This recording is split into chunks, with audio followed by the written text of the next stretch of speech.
Hello and welcome. This is Sandra Hart at Life Over 60. Thank you so much for joining me today. We are going to be talking about why certain things are important to us, really important. I am today the sum of everything that has happened in my life. Who I am is because of a journey that I didn't ask for, but that I walked.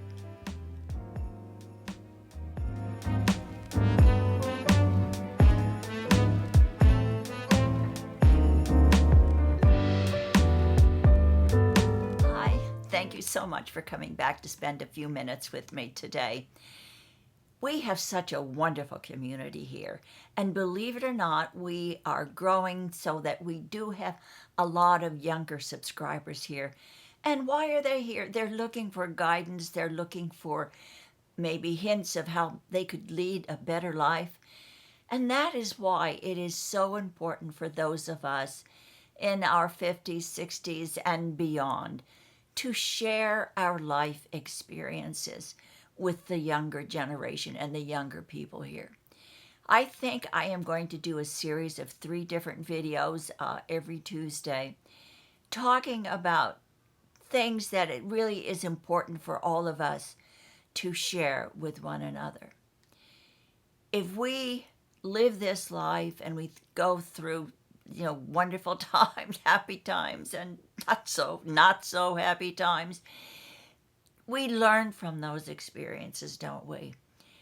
And the lessons that we learn from those experiences are so helpful to others who may be not at the same point where you are today.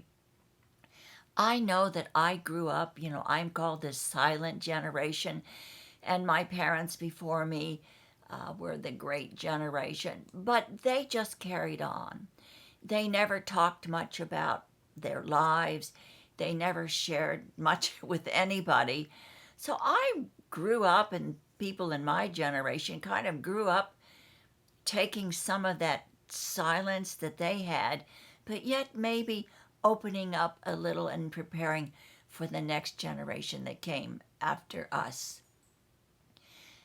It's not good to hide. It's so important for all of us to share our life experiences, because that way what we have gone through really matters in a certain way. Today I'm going to share with you my life.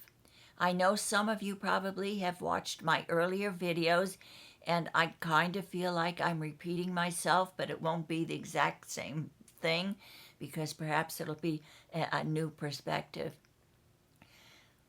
Everyone in life will go through challenges. I mean, that's just what life is, isn't it? We are not, very few of us skate freely through life without having any roadblocks or any things happen to us that are upsetting or challenging. I grew up in a small steel town that I absolutely couldn't get away from, but I've talked about that because now I'm so grateful that I had the background that I had growing up. But then, because I was so young and full of vim and vigor, I just really couldn't wait to get away from that town. But when I was younger, I had rheumatic fever. I guess that was the first big challenge I had in my life. I was bedridden for 3 months, and when I was allowed to get up, I had to learn to walk again. And I can remember the first experience of standing. I felt so tall. I had forgotten in those 3 months what it was like to be vertical, because I was in the horizontal position for so long. And that actually changed my life, because it changed me from being a very outgoing, happy, carefree child into being a very shy, introverted teenager. And the way I compensated with that was to be really great at academics, to become very studious, and to tried to get, I guess, accolades through my grades and activities and achievements because my social life wasn't that great. Everyone thought of me as this sick girl. I mean, they didn't know about rheumatic fever back then, and because I was out of school for such a long period of time, it changed the whole dynamics of my friendships with people and how I went through those teenage years. And quite honestly, I wouldn't want to go back to that because it was a very, very challenging and an unhappy time for me. And I really was so anxious to go to college and start my life over where no one ever knew me. It's hard, especially being a teenager, because you do suffer emotionally, perhaps more, because you are not completely emotionally prepared for life when you're a teenager.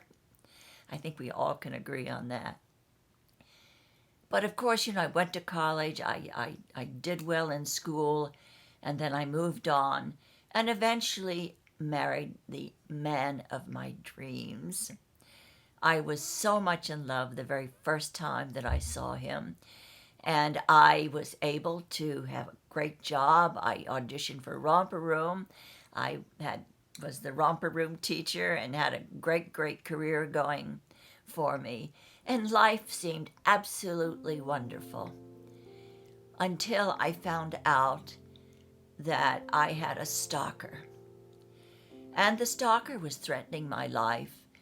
He did a few things to my car to try to set it on fire, and I've written a whole book about this, and I really don't want to go into great detail about this journey that I had, but there was one great consolation that I had.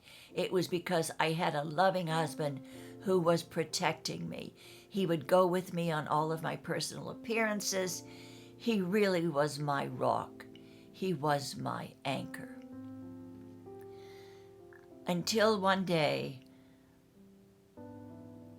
I discovered that through a long process of things happening to me, I discovered that he was my stalker. It was my husband that was the person that was threatening to kill me.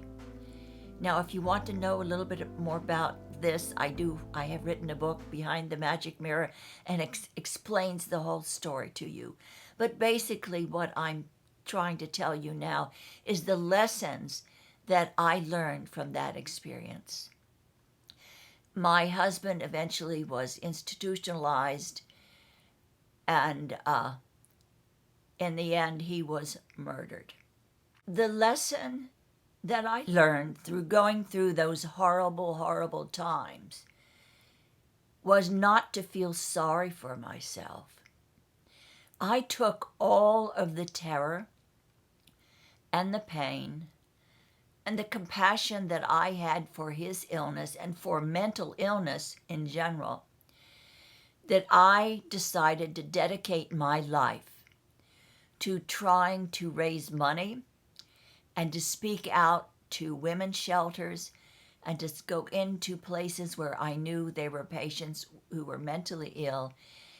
And I tried to raise the awareness of mental illness from that point on.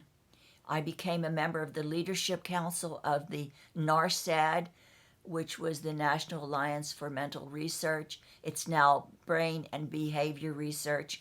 All of the proceeds from my books go to mental health research. So I took that horrible experience and I channeled it into helping others who are victims of mental illness, who are victims of violence, and raising money to help research on mental illness. And I think especially today, mental illness really is on the forefront of what is happening in the world today. In effect, what I did was take the the bad stuff that I felt was given to me. And there was one point in my life when I said, God, you have deserted me. Why me? Why is this happening to me? And in the end, I realized that it's not my journey that it matters, but it's the one that my Creator has set out for me.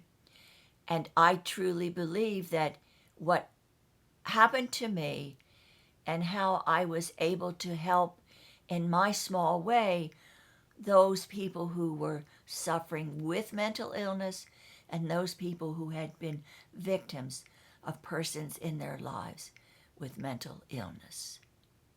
I overcame that personal challenge by accepting what was happening to me and by taking that experience and making something positive out of it. I didn't sit down and wallow in pity and just give up on my life. And that's what I think that we all have to do. All of us have challenges in our lives, don't we? We all do. But the important thing is to work through those challenges and make something positive out of what you have learned. And I know in my community, because of all the comments that I get, there are so many of you who are facing challenges today or who have worked through their challenges in the past. So I think it is really important for all of us to think positively about whatever we can take from what is happening to us or what has happened to us and make something good from it. And part of that good is sharing your experiences with the younger generation to help them walk through their journey with better tools to be able to face the challenges that they will have in their lives. I think what we can take away from all of this is things that have happened in our lives that have been great challenges that we can survive and that we can learn from them, and that where you are right now is not where you have to be in the future. Thank you so much for joining me today and listening to this conversation.